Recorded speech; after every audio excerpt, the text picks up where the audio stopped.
Evet, neredeyse 2 yıllık bir sürecin sonunda çerçeve yasa meclise gelecek. Yarın meclis başkanlığına sunulması bekleniyor. Dayanışma ve toplumsal bütünleşmenin güçlendirilmesine dair kanun teklifi bu.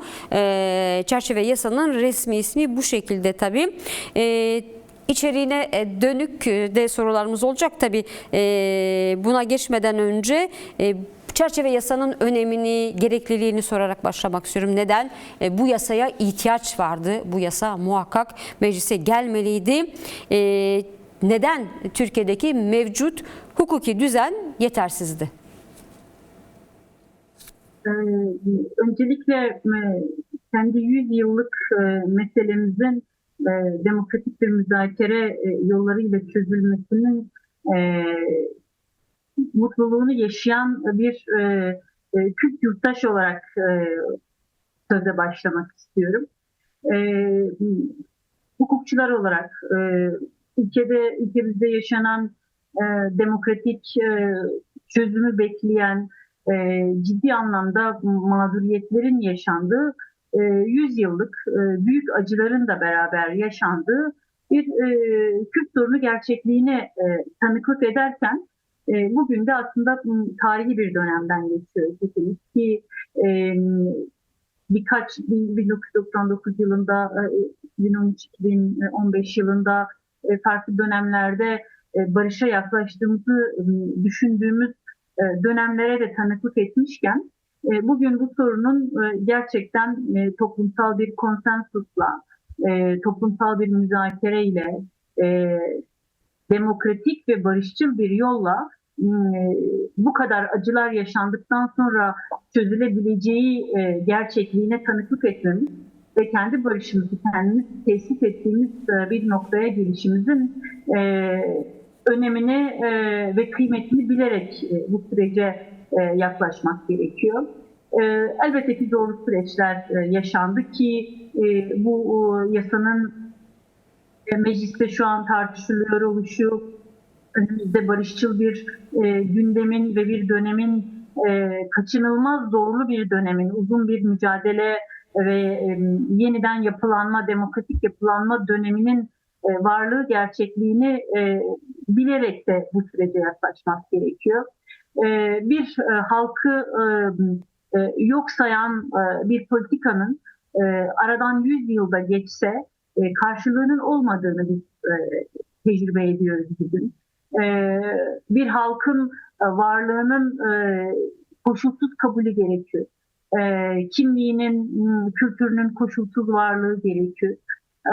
Var olmak için aslında yaşamak ve yaşatmak gerekiyor. Bugün aslında bu yasanın mecliste tartışılmasını savunmak aslında barışı savunmakla yaşamı savunmanın aynı şey olduğunu da konuşabilmemiz gerekiyor.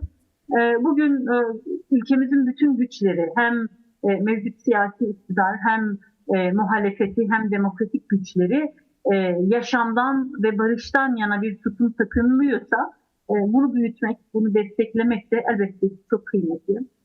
Coğrafyamızda çok büyük acılar yaşandı. Binlerce insanın hayatını kaybettiği, 20 bine yakın faili meçhulün var olduğu, 100 binin üzerinde yurttaşımızın hayatını kaybettiği, binlerce köyün boşaltıldığı ve açıkçası bildiğimiz bu kadarken bilmediğimiz de birçok beraberinde acıların ve mağduriyetlerin yaşandığı bir süreci hepimiz beraber tecrübe ettik ki bu süreci sadece Kürt halkı yaşamadı. Kürt halkıyla beraber bu coğrafyadaki bütün halklar ve bütün bu toprakların bileşenleri de hep beraber yaşadı. Bugün o sebeple 100 yıllık yok sayma politikalarının karşısında yaşamı savunan, demokratik eşitliği, eşit yurttaşlığı savunan bir temelde demokratik bir adımın atılışına da tanıklık ediyoruz. Bu süreç bu temelde çok önemli ve çok kıymetli.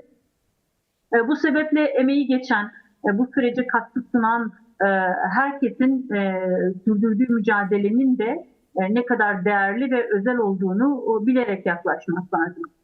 Elbette ki bu yasa bu sorunların hepsini çözecek olan bir yasa değil.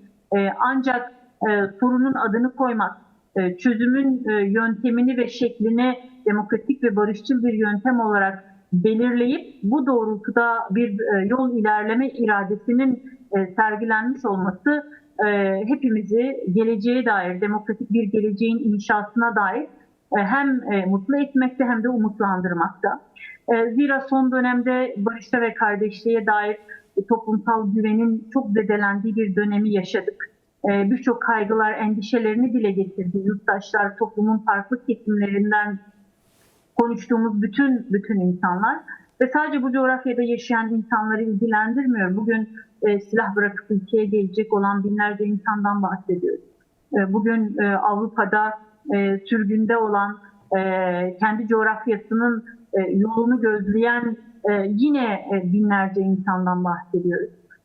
Ayrıca bu coğrafyada köyünden edilmiş savaş gerçekliği içerisinde çatışmanın sonuçlarını doğrudan hayatının her alanında, ekonomik alanından siyasal, sosyal, toplumsal, kültürel bütün alanlarına kadar yaşayan bütün kesimleri doğrudan ilgilendiren açıkçası milyonlarca insanın da geleceğe dair umudunu büyüten bir süreci yaşıyoruz.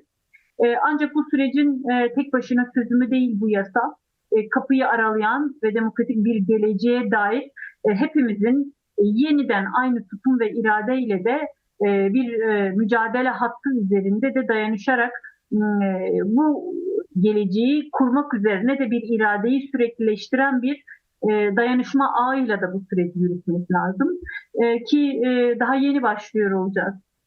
Yarın yasa meclise gelecek.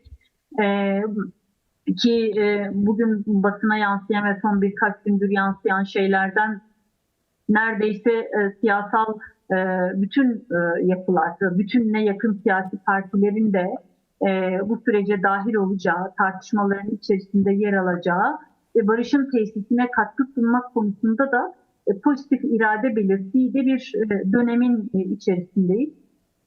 Ancak bununla bitmiyor. Biz dünya çatışma çözüm modellerinin negatif barış kısmına dair çok önemli bir süreci çok hızlı bir şekilde ilerlettik ki yılları bulan negatif barış sorununa dair çözüm ülkemizde son neredeyse 2 yılı bulmayan bir süreç içerisinde hızlı bir şekilde yol ilerledi. Silahlı mücadelenin bırakılması kararı, çatışmalara son verilmesi, akabinde paradigmasal değişiklikler ve akabinde silahların yıkılmasıyla beraber silahlı mücadelenin Kürt sorununun çözümü konusunda yol ve yöntem olarak bırakılması ve akabinde demokratik ve siyasal çözümün bir hedef olarak öne konulması süreci çok kısa bir sürede yol kat edilerek ilerlendi. Elbette ki inişleri çıkışları kendi içerisinde barındıran da bir süreçti.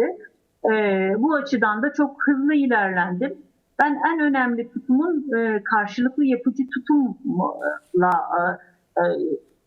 bu süreci bu noktaya taşıdığını düşünüyorum ki biz barışın inşasında barışın dilini öncelikle konuşurken bir kriminalize eden barışın ruhuyla ve duygusuyla bağdaşmayan bir çatışmacı dil hakimken bugün dayanışma ve toplumsal bütünleşme olarak bir kanunun adlandırılmış olması da bu sürece karşılıklı yapıcı ve barışçıl yaklaşımın da önemli göstergelerinden bir tanesi.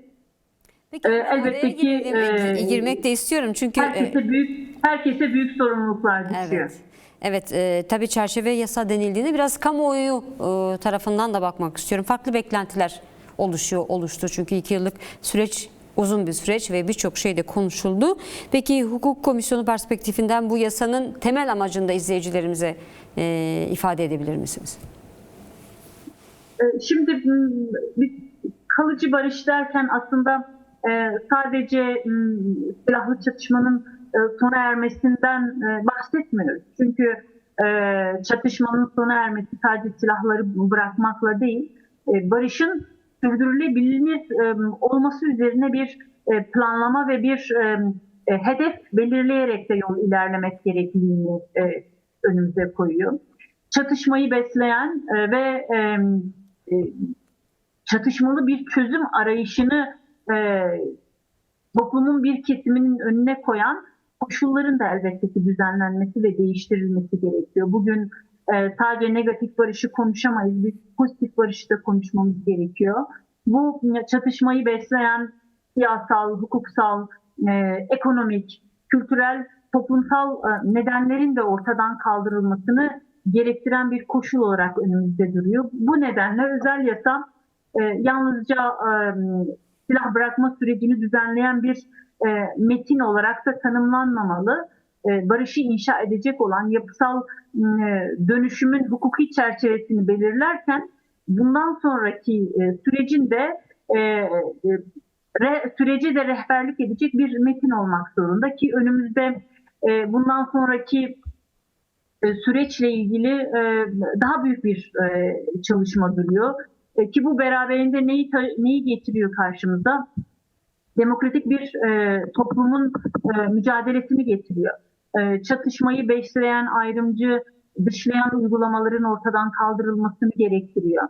Demokratik hukuk devletinin unsurlarının güçlendirilmesini gerektiriyor. Hak ve özgürlüklerin toplumun bütün alanlarında hem halklar, inançlar ve toplumsal boyutuyla bir güvencenin, demokratik, yasal, kanuni bir güvencenin sağlanmasını gerektiriyor. Toplumsal hafızanın yaşanan bu kadar acı karşısında onarılmasını ve bu sorunların hakikatiyle de yüzleşmeyi de karşımıza getiriyor.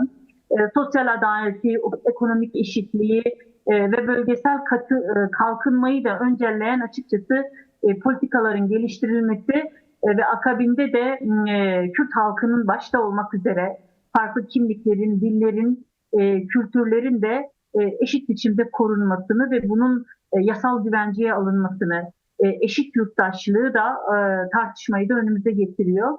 O yüzden hani gerçek barış bu temelde sadece çatışmanın sona erdiği bir süreç değil, çatışmayı yeniden üretecek koşulların da ortadan kaldırıldığı, herkes için eşit hakların, özgürlüklere, demokratik katılıma da dayanan ortak bir yaşamın da kurulduğu bir toplumsal düzenin inşasına dair de kolektif bir çalışmayı hedef alıyor ki bu noktada meclise, mevcut siyasi iktidara ve siyasi partilere çok büyük sorumluluklar ve yükümlülükler düşüyor.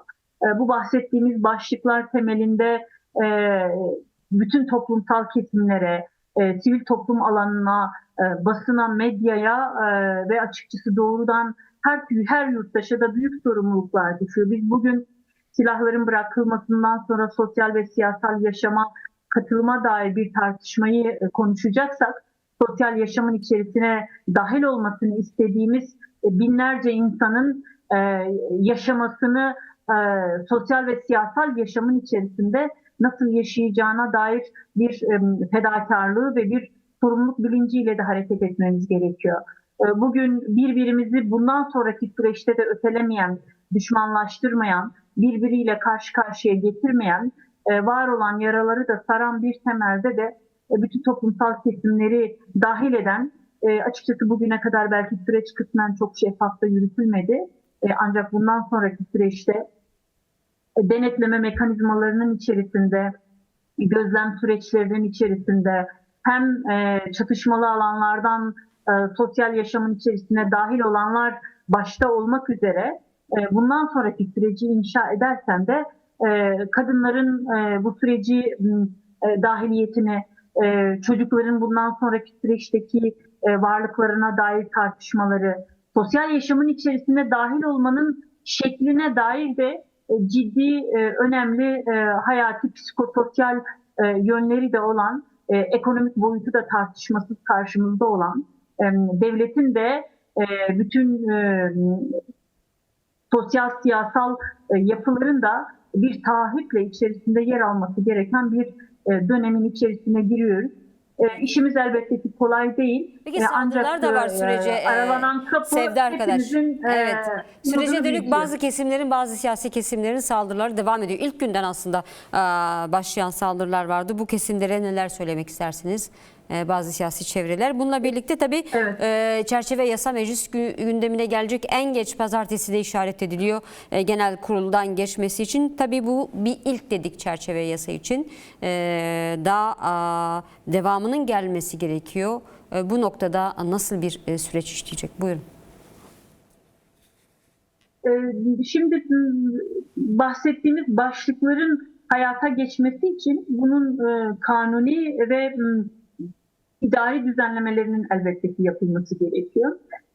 Şimdi coğrafyamızdaki savaştan beslenen güçler ve yapılar elbette ki var. Bunun küresel yönü de var. Bunun kendi bulunduğumuz coğrafyada da çatışmadan beslenen anlayışların da var olduğunu bilerek barışa bu temelde sahip çıkmak gerekiyor. Elbette ki karşı çıkanlar olacak, ancak bu barışın ve demokratik sürece dair sahiplenişi belki daha kıymetli, daha ısrarlı bir şekilde yapmamız gerekliliğini karşımıza getiriyor. İtiraz edenler olacak, savaş yanlıları, çatışmadan beslenen güçler ve yapılar da olacak. Ancak bize düşen bu sürecin kalıcılaşmasını sağlayacak olan bir sahiplenişle sürece yaklaşmak olacak. Şimdi terörle mücadele yasası elbette ki bir düzenlemeyi gerektiriyor. Ceza yasası, infaz mevzuatı bir düzenlemeyi gerektiriyor. Akabinde birçok kanuni düzenleme önümüzde bir gündem olarak duracak. Örgüt üyeleri ve örgüt üyeliği ve örgütsel iltisaka kadar birçok boyutlarıyla da tartışmamız gereken, en son aşamada hakikat ve yüzleşme başlığıyla da demokratik süreci inşa edeceğimiz uzun soluklu bir süreç var. Bir dizi yasal düzenlemeyi elbette ki gerektirecek. Eşit yurttaşlığı esas alan bir toplumsal sözleşmeyi çok yakın bir zamanda belki tartışmamız gerekecek ki bunun konuşulması da önemli konu başlıklarından bir tanesi. O temelde de sürecin yeni başladığını ve bundan sonraki süreçte de barışı kalıcılaştırmak adına da ciddi yasal düzenlemelerin yapılacağı ve yapılması gerektiği, toplumun bütün kesimleriyle bu sürecin demokratik işletilmesi konusunda da üçüncü göz olarak, sürecin tarafı olarak da sürece dahil olunmasının zorlanması lazım.